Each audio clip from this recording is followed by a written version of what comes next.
Hey guys, before we get into the episode, I want to apologize because you can't hear us that well. I believe the volume was turned down on the mic, so I do apologize for that. If you have headphones, it'll work better for you to listen to it through that. However, we'll be better about it in the next episodes. We're going to get a second mic so that we each have one and then you can hear us better, but for right now, we only have one, so we do apologize about that, but enjoy the episode. Thank you. Hello, guys. My name is Jeremy. My name's Jordan, and welcome back to the Splash Pad. All right, today we got the introductory out of the way. Yeah. Today we're getting into our first episode. We're going to talk about college club swimming. What is it? What is it about? Where can you find it? How can you find it? I'm just going through the who, what, where, why, yeah. Why do you want to find it? Why do you want to swim? No, so one thing that I didn't cover in the introductory, and I think it's kind of given, but I'm the head coach, obviously, of the GCU Club Swimming program, as you can see with our banner behind us. Feel free to follow us on Twitter at GCU Club Swimming and Instagram at GCU Club Swimming. Shameless plug there. But yeah, we want to talk about what is it about, and why is it a viable option for swimmers post high school to swim in college club swimming. So let's just start off with the history of it. So to my understanding, it started off in the East Coast, and Georgia Tech was one of the main founders and pushers of CCS, and so that's where most of the program started, was in the East Coast. And so what they called it at first was ECC, the Eastern Collegiate Club Nationals, just because there weren't a lot of other programs in the area. So I believe it started in 07, 08, and there were like a few clubs, like not a lot of swimmers in it, but it really came through huge in like 2012, 2013. And that's when it really branched off to the South, to Central, to the Midwest, and that sort of area. And then on the West Coast, it really started to come about 2014, 2015, and we started our program 2016. That was our first year as a program. And so that's where it kind of started off out. And then, let's see, 2 years ago, 2019, well, actually, no, 2017, they called it just Nationals. They no longer called it the Eastern Nationals because there were more programs from across the country going to Nationals. So they just called it Nationals, and it was huge. A lot of programs went. There were a lot of swimmers, and it got a lot of attention. So what ended up happening was US Masters, USMS, they partnered with College Club Swimming, and that's the inception of it in 2019 is CCS, College Club Swimming. So now we're our own entity, we're our own league, but just backed by US Masters, and the whole league is actually sponsored by Phoenix. So that was cool. They sponsored us last year, and last year at Nationals in Ohio was the second year of CCS Nationals. The first year, Georgia Tech hosted it for the last time. Well, probably not the last time, but because they've been hosting it for over a decade. So they were the first ones to host the official CCS Nationals, and then it was in Ohio last year, and then this year was supposed to be in North Carolina, but obviously that got canceled because of COVID. So what is CCS, and why is it cool? Why is it a viable option for swimmers? Do you want to talk about it? Yeah, so it's just like a great way if you're not like if you don't want to swim like competitive, or like if you I don't know what I'm saying. I got No, no, that's okay. So No. it's kind of hard to explain. Not really hard, but it's kind of it's different, right? So it's not NCs, right? It's not Division One. It's not Division Two. It's not Division Three. It's also not NAIA or NJCAA, which we'll actually talk about all of those programs in a different episode. But it's CCS. What it is it's D1 programs, right, or D1 schools that just they have a D1 program, but they have athletes who still want to compete, so they start a club side, right? You've probably heard of club soccer, club baseball, club really any sport. If you go to a university, most universities have club sports, and club swimming is just that. And so with club swimming, it allows you to continue and compete. It's really not any different from an NCAA program. Just talking about our program alone, we do everything a D1 program does. They have organized practices. We have organized practices. They train. We train. They get gear and apparel. We give our athletes gear and apparel as well. We give them t-shirts, long sleeve shirts, hoodies, swimming caps, dome caps. We give them a team suit. We give them team bags, which we can show you guys if you want. But yeah, they get gear and apparel. We get gear and apparel. They have athletic trainers. D1 athletes have athletic trainers. We also get that. We have trainers that help our athletes with. We actually just upgraded our athletic training room. So we have ice baths. We have cupping. They do this sleeve thing where you put it over your arms or your legs, and it adds compression and ice. So it's really state of the art, and it's the trainers are amazing. We have chiropractors on call. A lot of my athletes work with the chiropractors. They have physical therapists that come in and work with specific athletes. I see a lot of soccer players, and they're getting work done with the physical therapist. We have massage therapists, which I'm trying to take advantage of. But yeah, we have massage therapists, and then competitions, of course, right? The biggest thing is traveling for meets, going to large invites, and we do the same exact thing. We have in-state meets, and we also travel for our meets as well. In our introduction, we talked about the CISCA league, and we travel there. We compete against probably 10 other programs each time we're out there. So competition's the same, gear and apparel is the same, traveling. The only difference really is that you do have to pay to be a part of the program. And for most programs across the nation, it's really not that expensive. Right? So like if you're a club athlete, you're paying anywhere from $200 to $300 a month to swim for your club program. For our program, it costs $750, actually $725 for the whole year. And you get all of that. You travel twice for invites, and then you get all the gear and apparel, all the trainers, all of our practices. So that's really the only difference, is that you have to pay. And does that suck? Yeah. Obviously, having to pay and not getting a scholarship to swim does suck. But, however, it opens up a lot of doors and a lot of opportunities for you, right? Because when you're paying year by year, you can pay for 1 year, but then the second year, if it's like, I don't want to do this anymore, I don't like the program, I want to focus on my academics, I want to focus on my career, you can. You don't have to swim all 4 years, right? When you're on scholarship, you're pretty much committed to swim all 4 years, because they're paying for your academics, they're paying for college, right? And if you don't swim, then you kind of lose that funding.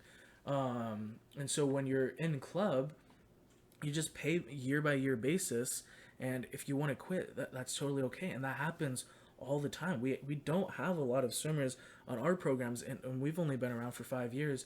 We've only had one athlete go through her entire college career swimming with us, but most athletes actually stop after their first or second year. And why is that? That's not necessarily bad, but why do they do that? So that they can focus on their careers. I talk about this a lot with my athletes, is that swimming should be secondhand, right? You only swim for so long, and after that, it's like, what do I do after that, right? A lot of Olympians, when they retire, they don't have anything to fall back on, and so with college club swimming, you can pursue your career, something that you're going to be doing for probably 30 years of your life, rather than swimming, which is maybe going to be the next year, 4 years, of college, and that's it, right? But with this, you can focus on getting an internship, you can focus on getting a job, having a social life, and doing all of that. If you're a D1 athlete on scholarship, you got morning practice, you got afternoon weightlifting, then you got an evening practice. You don't have time for a job.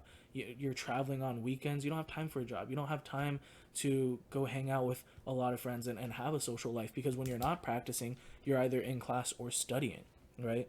And so too often I hear of athletes who swim for a D1 program who actually change their majors, who actually change it from something that they enjoy, maybe like engineering, and they go into, say, communications, just because it's an easier program, and that they can still focus on swimming where they're getting their funding and they're paying, getting their academics paid for, and also being able to do both. So too often people have to give up things when they're a D1 athlete to focus on swimming and being a student. And then another thing too is after after swimming college for 4 years on scholarship, I know way too many people who hate swimming. Yeah, they just get too burnt out and they're done with it. It's way too much. It really does become a job. You're technically getting paid to swim, and when people are just looking for colleges to swim at to get their education paid for, they almost end up hating swimming afterwards, Right. because swimming wasn't their priority. It was, okay, I'm using this sport to get my academics paid for, right? But it's not that they don't enjoy swimming, it's just that they're kind of using it for their education. And so when you're doing that and you're like, oh, I gotta wake up early, go to practice, oh, blah blah blah, then it almost becomes a chore. It almost becomes a drag, and almost every single time after they finish their 4 years, they hate it. They hate swimming, and they're not a part of it anymore. Sometimes I know of athletes who try to finish in 3 years just so they can be done and they don't have to swim that fourth year. Right. And that's really sad to hear. But with college club swimming, you don't really get that, right? Like, it's not, you're not getting paid to swim. You're paying to swim. So if you have something come up, say a class project, and you have to get it done, you have to meet with your group to get it done, and it's during practice time, then that's totally fine, right? Like, you're not getting punishment. You're not getting your scholarship taken away from you because you're missing a practice or two to focus on your academics. Right.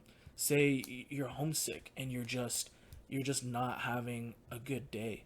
You don't have to go to practice. You know what I mean? Like, I have athletes that skip practice for all sorts of reasons. They're going to get groceries, they're doing laundry, they're doing blah blah blah, and that's totally okay, right? I have athletes that skip for a whole month and then they come back and we still treat them the same. They still travel with us, they still get all the gear and apparel. Like, it's all the same, right? So if you want to join and you want to get faster and you want to train and you want to do all that, then that's there for you. We train 5 days a week, Monday through Friday. So the practices are there for you, the competition's there for you. So you can have it both ways, where you're training and getting faster, but then you can also have your mental days. You can also have the days to just relax. You can focus on your academics, hang out with a friend, go out for somebody's birthday and do that. And so really the balance is a lot easier for athletes when they're doing CCS. Yeah. Yeah. So yeah, coming from a person that was a part of the club team, it was just a lot easier, and you didn't have to like think of it as like a job or a chore that you have to go to, right?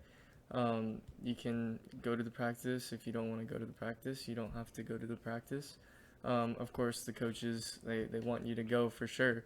Yeah, if you're signing up for it, Right. and you're wanting to get faster and you're wanting to train, then Right. we want you there, Right. to as many practices as you can. But we also understand, you're a human being Right. too, Right. and it's like we have those mental days where it's just like I'm just not checked in, and Right. if I know that if I go to practice, it won't be good for me, and it's like, okay, like, Yeah. take the day off, take the next 2 days Right. off, take the weekend off, and we'll see you back next week. Mm-hmm.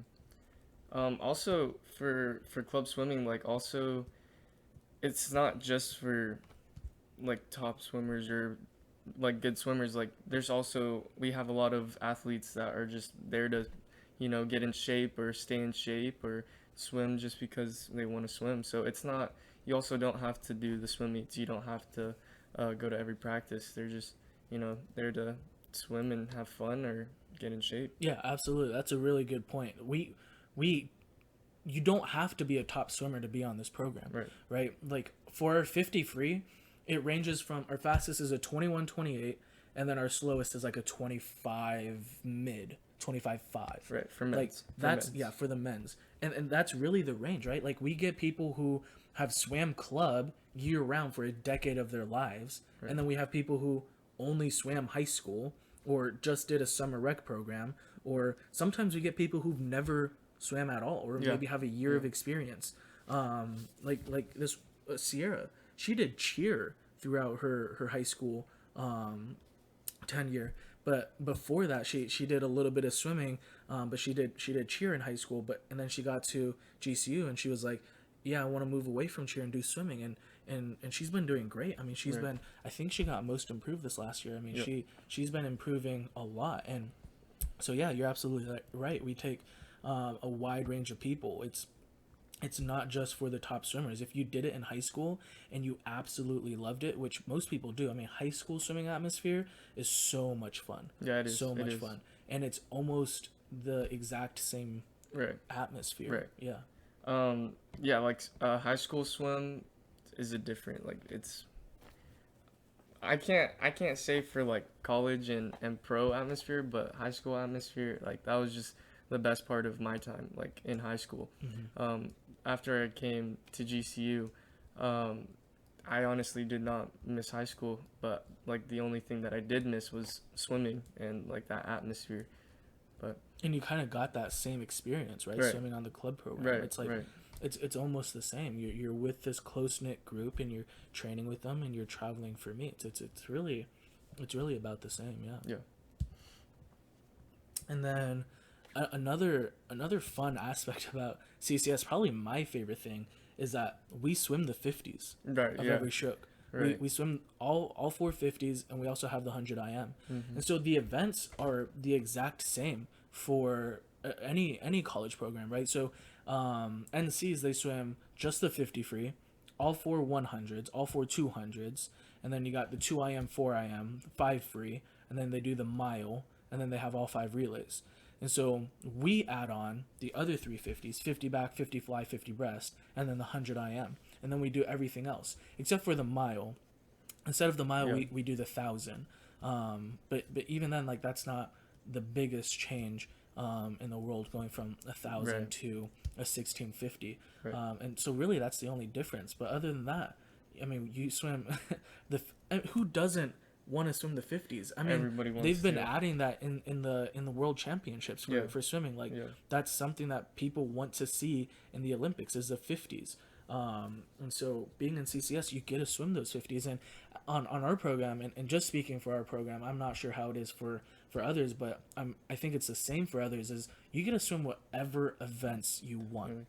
Right? Yeah. You go to college and say you come in as a breaststroker, but they already have a loaded breaststroke group, they might throw you into IM. They might throw you into freestyle, but you might not be, that may not be the event or the stroke you want to swim. Right. And so being on college club swimming, like, I let my athletes choose whatever event they want to swim. Right. And they get to swim 4 events at nationals plus all 5 relays, right? At NCs, you can only swim 4 relays and only 3 individuals. And so we let them swim 4 individuals and then all 5 relays. You get to swim 9 events in total. So sometimes at meets, I have athletes that swim all 4 50s, and that's totally okay, right? We'll train you for all 4 50s. If that's what you want to do, we will train you for that, right? Right. So there's no stress in, oh, I'm not a distance freestyler, but they might make me swim distance free. Like, Yeah. no, Yeah. you don't have to if you don't want to. Yeah, we don't have a limited amount of people we can put into an event. Yeah. Like we can put as many people as we want into one event. So Yeah. Yeah. Yeah. And sometimes going to college, you want to branch out and try a different stroke. Right. Try a different a length of distance, but you don't really get that, right? Because in NCs, you're trying to compete to win. So it's like, what's your top event, what can you score in, that's what I want you to swim. Right. For most coaches, but for us it's like, if you come in as a sprint freestyler and you want to try distance free, by all means, right? Sam, one of our swimmers, I mean, he's a butterfly and mid distance freestyler, but he swims the 500 sometimes. He swims the IM sometimes. He swims, the 50 free and everything. But he tries out different events, different distances, different strokes all the time, and that's totally okay, right? We have so many meets, and as long as you qualify the ones that you want to swim at nationals, then feel free to try out anything else. And so you kind of have the luxury to be able to really swim what your heart desires. And so since we're allowed to swim 4 events, some people come in purely 50 free, 100 free, right? And they have 2 more events they can swim, so they try out different events. So for example, like Brooke joined, and she's from Colorado. She's a sprint freestyler, 50 free, 100 free. But then she was swimming backstroke, and she was trying out backstroke. She went from, I think, like a 112, 11500 backstroke to a 108. She was our second fastest 100 backstroker. She even swam the 2 back. She even swam the 50 back, and she wouldn't consider herself a backstroker, but she tried it, and she was killing it. I mean, she was dropping major time in backstroke, and that was cool to see for her. I think she was really excited about that, to see her dropping in sometimes, and focusing away from just the sprint free aspect. Some people get too zoned in and tunnel vision, like, this is it, I'm sprint free and that's it, that's all I do. But branch out, try different events, and Definitely. and CCS really allows you, College Club Swimming allows you to do that. So then talking about the competition, right? Like, what's the competition like? What would you say it's like? Would you say it's as fast as D1, D2, D3, NAIA, as fast as high school? I'd say it's faster than D1, honestly. Probably pro, borderline pro. No, I'm kidding. No, it's about like high school, honestly. About high school, about NAIA, and around like D3, I would say around that range. You've definitely got some people. There's people that have swam on the D1 team, and then they go to the club team. So they're swimming like crazy fast times, but for the most part, it's really not as competitive as D1 or D2, I would say. Yeah. So why is that? Why is it not as fast as, say, D3 or and NAIA? Although I think we're probably about even with NAIA, maybe a little bit slower. But the reason is because you're in high school, those top athletes that like win state, they go and swim D1. They're not swimming college club swimming. And so yeah, we're not going to be faster than your high school state meet, right? But we are going to have way more depth than your high school state meet. Because now you're bringing, think of the B finals at your high school state meet. You have pretty much everybody's B finals from across the nation coming together at CCS, and that's how fast it is. So to give you an idea of how fast CCS is, for the 50 free, the top time was a 20.6, and basically top 10 was sub 21.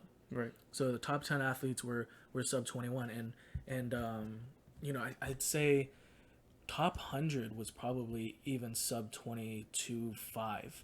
And so it's not incredibly fast. However, it's probably as fast as high school because of that, right? Because of those state championships moving on to D1. But the reason why it's also pretty fast is because, like you were saying, people who swam D1, say like at Florida or Indiana, sometimes they go on to get their masters, and they want to continue swimming afterwards, and so they swim in CCS. They swim in college club swimming because they aren't eligible to continue swimming in NCAA, so they swim CCS. It's a viable option for them to continue and compete.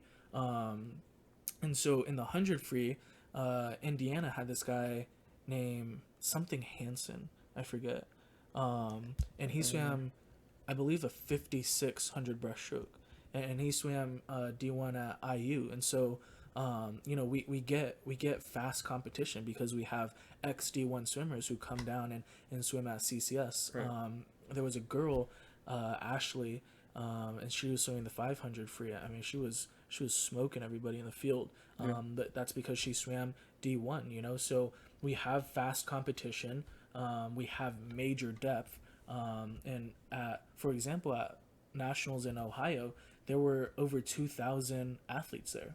2,000 athletes that attended nationals, and then 120 plus programs from across the nation. And these are like big universities. Right. You're talking about Right. IU. You're talking about Florida, Georgia Tech, Duke has a team, Virginia, GCU, UCLA, USC, Right. Stanford has a program. Minnesota University has a program. You're talking about like big university names. Like these aren't just UNC Wilmington. Yeah. Like Yeah. like not a lot of people have probably heard of UNC Wilmington, and so it's not like these smaller schools. It's these large D1 universities, but it's their club programs. And so like that's the great part too, is that a part of being a part of collegiate club swimming is that you can still attend a large D1 university, right? Right. You can still go to Minnesota, Indiana, Florida, Georgia Tech, Virginia. You can go to all these big name schools and still compete, right? Right. Too often, if you're not, say, the fastest swimmer, you're looking at D3 options and you're swimming for. I can't think of a D3 school that nobody knows about because I don't know about Yeah. I them, don't. Yeah. right? Like, oh, I just signed to blah blah blah. Yeah, And you're blah. like, man, I didn't even know that was a university. Right. like Right. no, you can go to these large universities, and that's a positive because when you go to these D3 schools, sometimes even D2 schools, they don't have a lot of programs, a lot of majors that you might Right. want to Yeah. pursue, Yeah. right? You're kind 'Cause of these are smaller schools. yeah, So you're kind they of don't have. limited on the type of education you can Yeah. get. And so too often people are choosing sports over academics, right? I'm gonna swim for this D3 school and then I'm gonna settle to get a business degree, Right. right? But really you want to pursue being a robotics engineer, right? Right. You can't get that at a D3 school, but you can get that at a D1 school, which has more programs for you Definitely. to study, but then you also get to compete as well, Yeah. Yeah. right? So For you don't sure. have to go to a small school, settle on your education, and then compete. You can go to a large university, get the education you want at the university you want to get it at, and then also swim for a very good league, a very good program as Right. well. Right. I do want to add that also club CCS their nationals they have a 10 swimmer A final, 10 swimmer B final, and they also lowered their qualifying times so that more people can actually swim at nationals too. Oh yeah, absolutely. So- I think the qualifying time for the 50 free, the men's 50 free is like a 23.6. Right. And then right. the women's 50 free is like a 27.8, 27.6 or something like that. Right. So it's very easy to qualify. You can, if you're a decent swimmer, you can qualify for nationals and Yeah. get that experience. Yeah. Obviously, the top 20 athletes are fairly fast. Right. Right. But you can still swim in prelims heats, and it's an amazing atmosphere. Yeah, It's an definitely. atmosphere that you'll probably never get anywhere else. Like it's a very well ran meets. We have officials. There's always a really good group of fans and audiences that are watching, and being at these large universities, Ohio State University, that pool Right. was beautiful, Right. and then Georgia Tech's pool was amazing as well. That's where they had. I forget what year, but they had the Olympics Yeah. there in Georgia, and then being at UNC, they were gonna host it at the GAC, the Greensboro Aquatics Complex, and that's a pretty new facility. Like that facility's, I don't want to say brand new, but it's new. Yeah. And we were going to swim there for nationals. So we're not just swimming at small schools and blah blah blah. No, there are 2,000 athletes who attend nationals with 120 plus programs from across the nation. I mean, it's huge. It's a really big event. It's a really big meet. And like you said, yeah, the qualifying times are fairly easy to make, and so you can really get that experience there. Right. Yeah. And then so talking about talking about sponsors, right? That's a big thing. Going to D1 schools, you get sponsored and you get all this gear and you get all this apparel and it's amazing. Nike or Speedo or Tier, right? So our D1 team, the GCU D1 team, they're sponsored by Tier, and it's really cool seeing their bags and all the stuff they get. But we're actually finalizing a sponsorship with Arena. Yes, sir. So our club program is going to be sponsored by Arena. Shout out Arena, you guys are a real one. And so just like any D1 program that they get sponsorships, we also have sponsorships. Everything that we're getting this year, our bags, our suits, our any of our gear, our caps, it's gonna be through Arena, and we get crazy nice discounts for their tech suits, for those who qualify for nationals. Like it's really a cool experience. Like you almost get that college experience, that D1 experience swimming for CCS. Yeah. What else you got? Yeah, I want to talk about the meets real quick. Yeah, go for it. So, like you said earlier, like this was in the East. It started in more East. On the East Coast, yeah. On the East Coast, right? So, and then they brought it to the West a little bit more, but there's still a lot of schools that haven't started club programs, except for a lot in California, then us, and then Oregon, some in Utah. So we do 2 travel meets to California, and those meets are pretty crazy. Me being a swimmer, I've only ever swam in Arizona, and this club team just opened a new door for me, and just I got to experience swimming in another state, which was like awesome. I swam at UCLA, and like their pool is pretty crazy, and just like swimming in a new state, that's like one of my favorite things. Yeah, our travel meets are, you talk to any of our athletes and they'll say the travel meets are the highlights. Yeah, because we get there early, right? And we just go to the beach and we just hang out the day before the meet. The meet's on Saturday, we'll get there Friday and we'll hang out at the beach. I mean, we've gone to Cheesecake Factory. We've gone to Cheesecake Factory, we've gone to Old Spaghetti Factory. We've been to Olive Garden to carb up for the meet before, for the night before the meet, and it's so much fun just getting there, sitting in that area, just being able to hang out with your athletes outside of the water, with your peers outside of the water. Like that's a lot of fun. And I mean, we were at the beach for like 3 hours. Yeah, solid time. Yeah, for like 3 hours, and then we got food, and we hook you guys up in nice hotels, and then the meets are so much fun. I mean, there's probably at the UCLA meets, there's probably around 200 athletes in total. Like I said, there's Stanford, Cal Berkeley just started a program, Cal Poly, and UC San Diego are pretty large programs as well. UCLA is a big program. USC, UC Irvine, UC Davis, University San Diego, and then sometimes we get some Utah schools out there. Sometimes we get some Oregon schools out there, or just Oregon there to compete, and it's a great time. I mean, it's fully ran by student athletes who run their programs, right? UCLA, they're student led, so these students run their practices, run the meets, and they really host it. They host it to the best of their ability. Sometimes there's some technical difficulties, but by no means are these guys pros at running meets and working the timing systems and the timing board and all that. So sometimes there's some technical difficulties, but it's just it's a really exciting meet to be a part of. Absolutely. And then we compete in state as well. We compete against Arizona Christian University. NAU, Northern Arizona, is trying to start a club program, and they're doing really well. And that's another thing too, is that I want to talk about, is that if you are going to a university that doesn't have a club program, it is so easy to start one, right? So if you're going to, say, ASU, because we live in Arizona and I know ASU doesn't have a program. If you go to ASU and like you're a swimmer, but you went there because of engineering or their finance school or whatever, they got a really good engineering and business program over there. But if you go there because of education, but then you also want to swim, start the club program. Right. Reach out to the club the club directors and administrators, and let them know you want to start a program, and they'll help you, find recruits, get pool time, and figure all that stuff out. Being at GCU, we don't even have an aquatics facility. We don't have a pool, right?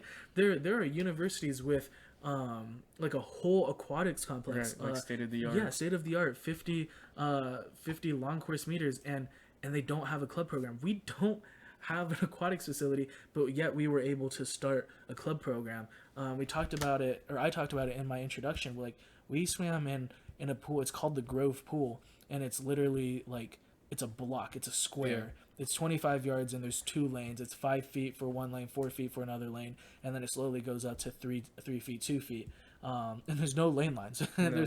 There's one lane line, and like that's it. So when you swim there, it's like the water hits the walls and then bounces back, and it just becomes this giant wave pool. And it especially if you're swimming fly, it's really hard. We don't even have flags at that pool. No flags. We don't have blocks. The first 3 years of our program, 3.5 years really, the first 3.5 years of our program, we did not have blocks at any of the pools we trained at. Right. The first time that we did any starts was at a swim meet. Right. We would literally do like a mini dive practice at our swim meets because we didn't have blocks. And so if you're going to a large university like ASU, who has an aquatics complex, who has 3 different pools actually, it's so easy to start a club program there and then have practices because you have everything. You have backstroke flags, you have blocks, you have lane lines, you have an actual pool with an overflow gutter system where you can train in. Even the pool that they built for us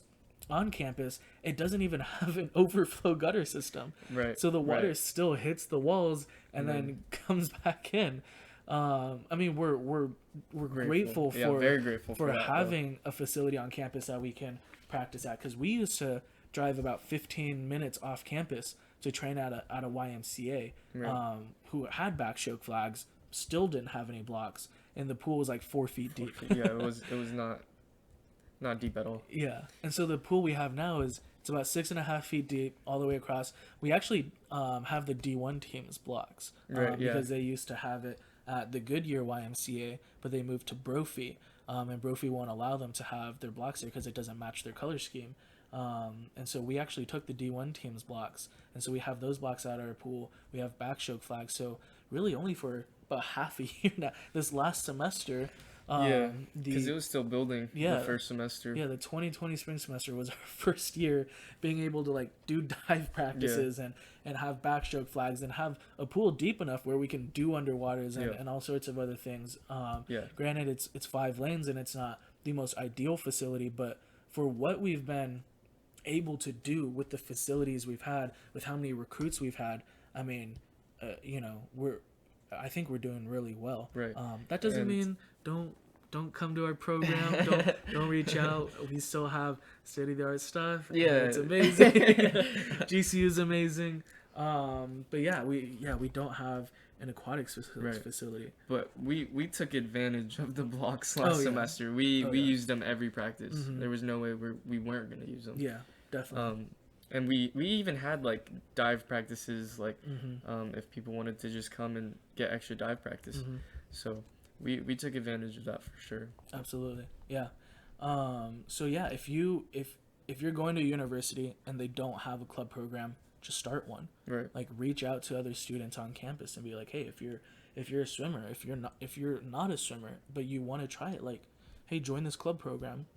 Start small. Start with a small fee and just get your very basic stuff. Get a team suit and some team caps. You can charge $100 and get a solid suit.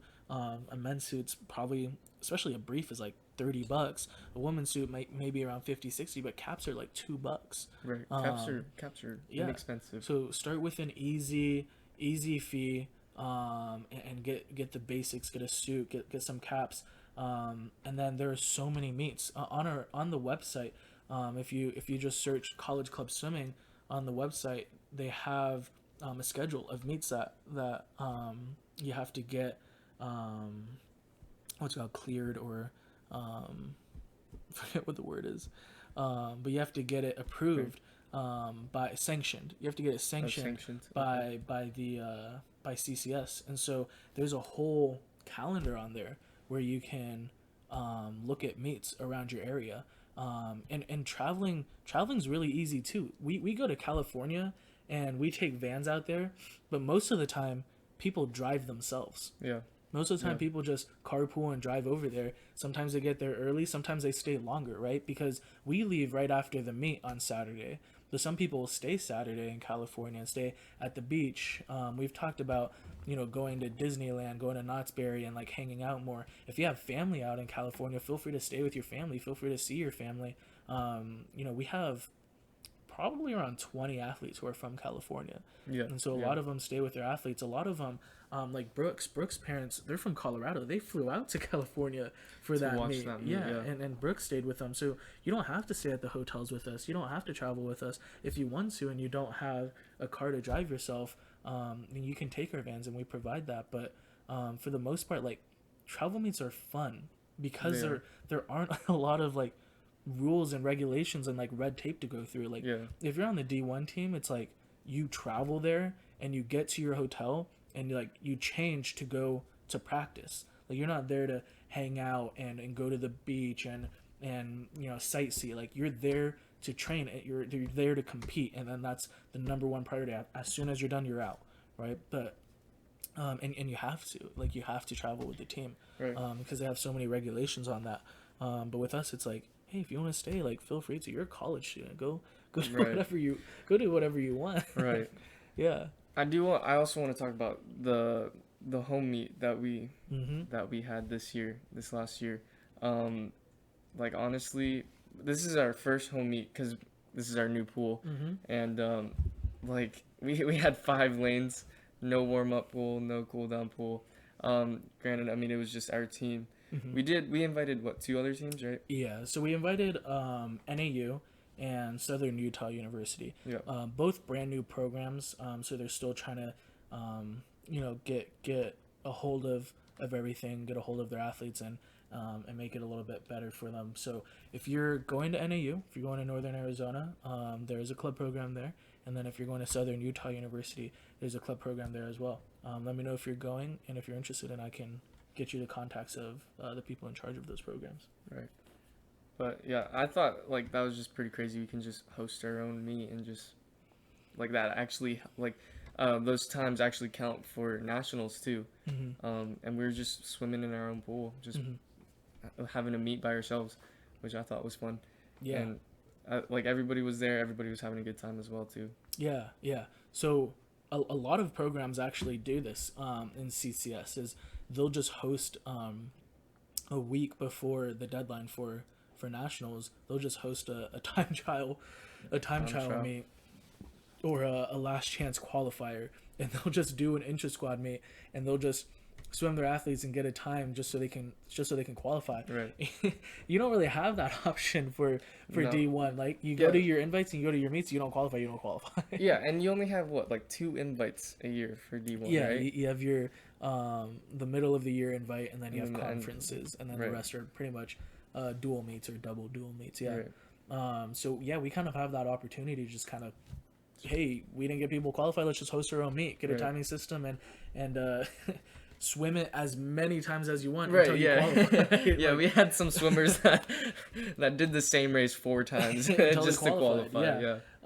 And so we kind of have that luxury to be able to do that. Again, we don't have our own facility. Our pool is of regulation size, which is 75 feet, and so that's 25 yards. And we just rented a timing system from David Tate. Shout out David Tate if you're listening or watching this. We appreciate you and what you did for a program. We're actually going to rent his timing system again in November for another meet. But yeah, today we got a very, very, very special guest. We got Madison Hotmer. Madison? Hello. This is a handshake. Madison, thanks for coming on. You're a first guest. Yes. First Wow. guest. How do you feel? I'm honored. Honored. You asked me like 5 minutes ago, so. All right, so we were talking about club swimming, not necessarily GCU club swimming, although you are a part of the program. We're talking about college club swimming in general, right? But first, we want to hear your take on GCU Club Swimming. What do you love most about it? I love the people involved in it. Love the coaching staff. Um, it gets me out of my dorm and lets me do something. So that's good.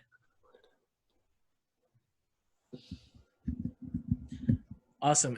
And what do you think about the competition? Like, would you say that it's faster than high school, as fast as high school, slower than high school, as good as NAIA, D3, D2, D1? Where would you rank it? Um, well, for me personally, going into it, I thought it was going to be a lot slower than my high school competition. But then once I started in some swim meets, I realized that it was just about the same, if not faster, especially at our nationals meets. Yeah, definitely. We were talking about how it's slower than high school. It's probably about the same, but it might be slower because the people who win state and high school state like go on to swim D1, D2 obviously, right? So we're obviously not going to have that type of speed there. But we do have like ex D1 swimmers who compete in college club swimming, and so that's why we think it's probably as fast as high school swimming. Awesome. Why do you think people should join college club swimming? What's your take? I originally joined my freshman year. I originally joined just to get me involved in something right off the bat. And then I came back because I realized, okay, like it wasn't that big of a commitment as what I thought it would be, or if I was going to swim on like the actual like D1 team or whatever. Um, but I think it's a good way to like branch out and make friends. They all have the same passion you did, like if you swam in high school or swam in previous years. So they kind of like what you like. Um, and yeah, it just makes you feel a part of something.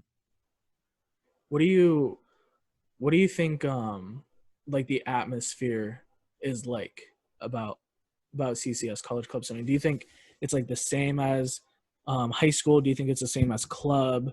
Do you think it's like, better, or like, what are your thoughts on the atmosphere of it? I think for me, I would compare it to my club team because we were all closer on my club team than I was with any other girl on my high school team. Um, Also, in high school, it was more so like just girls and just guys, whereas club is co-ed. They're both co-ed, but it didn't feel that way in high school. In this one, I literally feel like I'm just as close as the guys as I am to the girls. So that's also nice to have that different. Definitely. Yeah. And then what do you think the stress level is like swimming for CCS?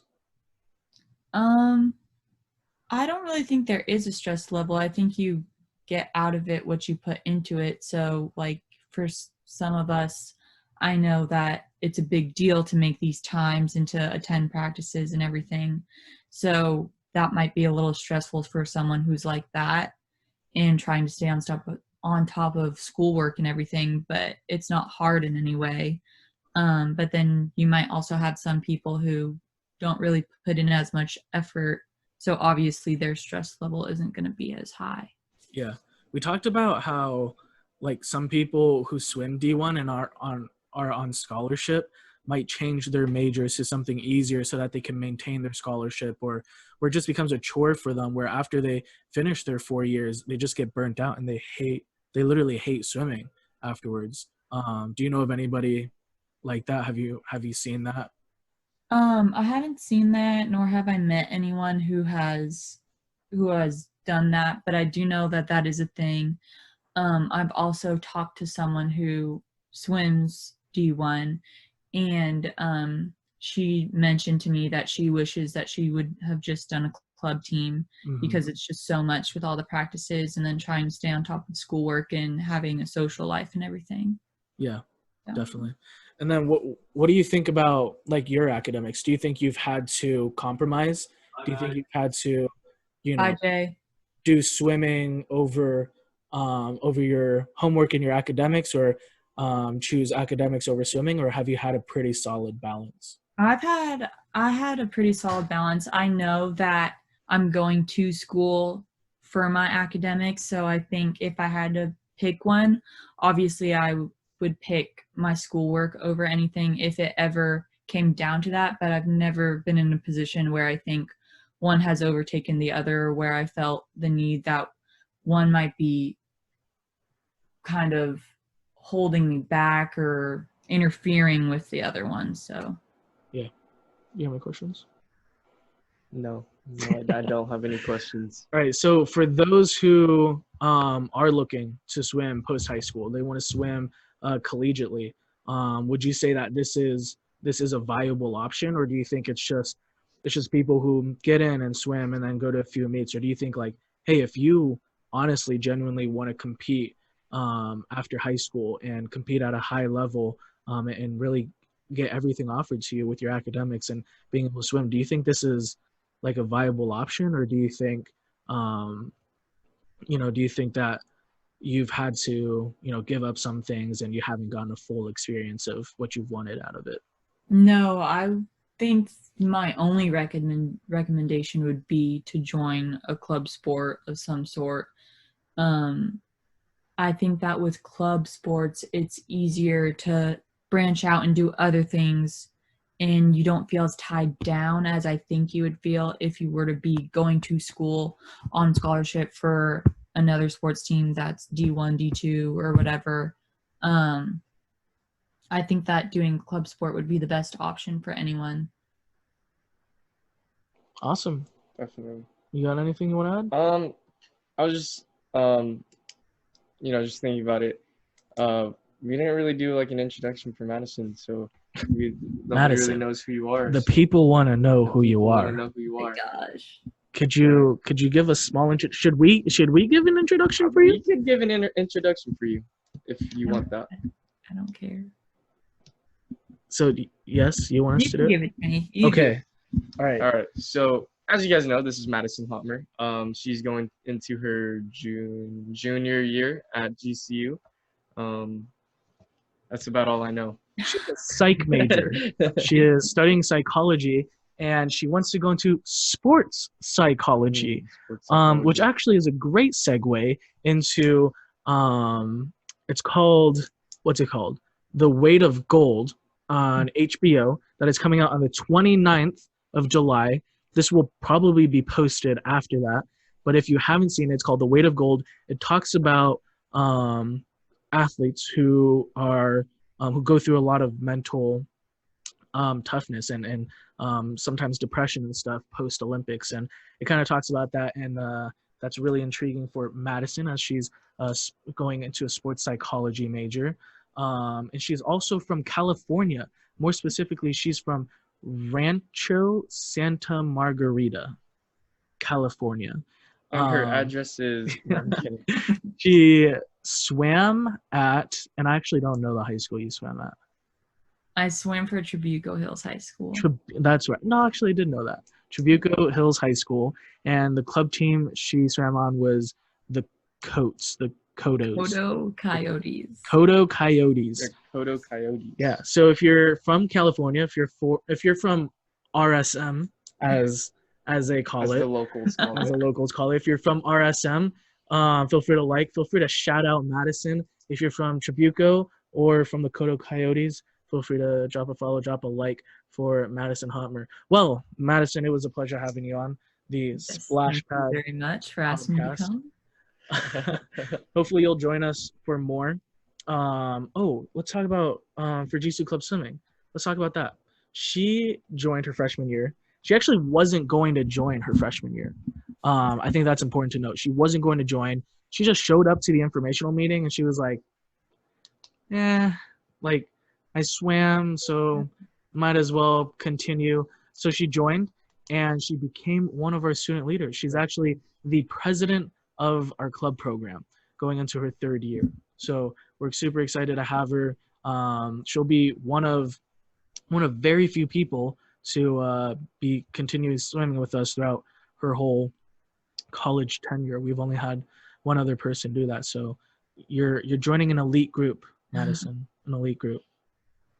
Awesome. Well, check out our website. She's on there. She holds some of our records. She's on our roster. Madison, great swimmer. Swims IM, backstroke, distance freestyle apparently. Breaststroke too apparently. She also swam fly for us at nationals. This is like what we were talking about earlier. This is what we were talking yourself about. down Yeah. to just one stroke, Yeah. you know? Yeah. Example, Madison Hotmer. Be a well-rounded athlete. And coaches love that. And so Madison's been a great addition to our program in the water, and then also as a leader, she's really helped develop this year into what it is with how many athletes we have and all the things we're doing. So we're excited to have her on board. We're excited for the season. We're very grateful that you blessed our podcast with your appearance, and we're excited to hopefully have you on again. Yes. All right. Awesome. That's the end. Wow. Excited. Want to check out our program, you can go to our website. It's clubsports.gcu.edu, and then under sports, club swimming is in the co-ed section. You can check out all of our meets results. The one that we hosted is called the Canyon Classic, and then you can check out all the other meets that we've been to. Our records are on there.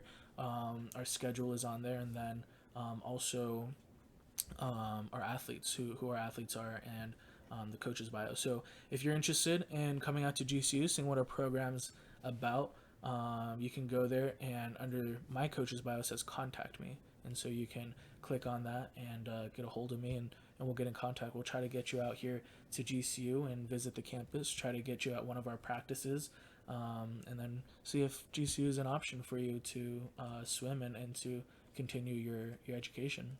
Yeah, definitely. You got anything else? I think that's about it for me. Yeah. Yeah. If you guys have more questions about CCS, feel free to put that in the comments below. Honestly, if you guys need any help starting a program, looking for a school with a program, just let us know. Put it in the comments down below. As much as I'd love to have you at GCU, ultimately, what you should be looking for is your education, because that's going to be your career. That's going to be what you're going to do for at least 30 years of your life, maybe a little bit less, maybe a little bit more. So that's what you should be looking for first and foremost. And then check out other viable options. NAIA. We didn't even talk about this. Should we talk about it a little bit? Yeah, go for it. With NAIA, like I mentioned, we compete with Arizona Christian University, and then Ottawa University out in Surprise, Arizona is also NAIA. And these programs are, yes, they're slower than D3. However, you receive scholarships for these programs. You get gear, apparel, like everything's the same, right? It's the same as D1, D2, D3. You get recruited, you get scholarships.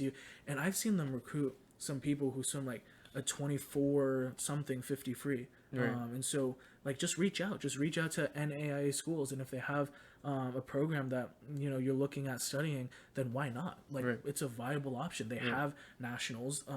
They actually had their national competition, and ACU killed it, by the way. Did I tell you about that? No, you didn't, but I saw a little something about it. Yeah, they were doing pretty well. Emma Stevens, if you're watching this, shout out Emma Stevens. She crushed it at that meet. I mean, she absolutely crushed it.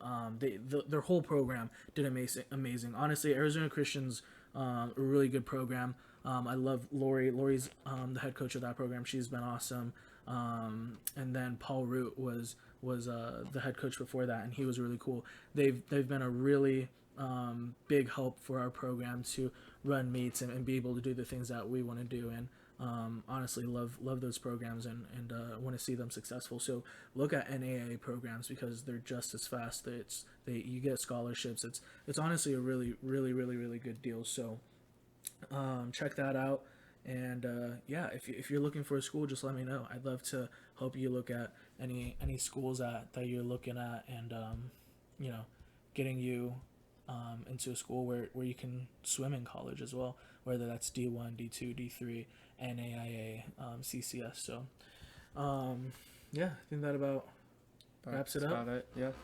Feel free to like and subscribe and follow us if you like the content we're putting out. We got a lot of stuff. We got a lot more stuff that we want to talk about. So keep following us because we're going to be pumping out these videos once a week. We're going to post it every Wednesday. But yeah, feel free to follow us, and we'll see you next time. We'll see you guys next time. All right. This was Splash Pad.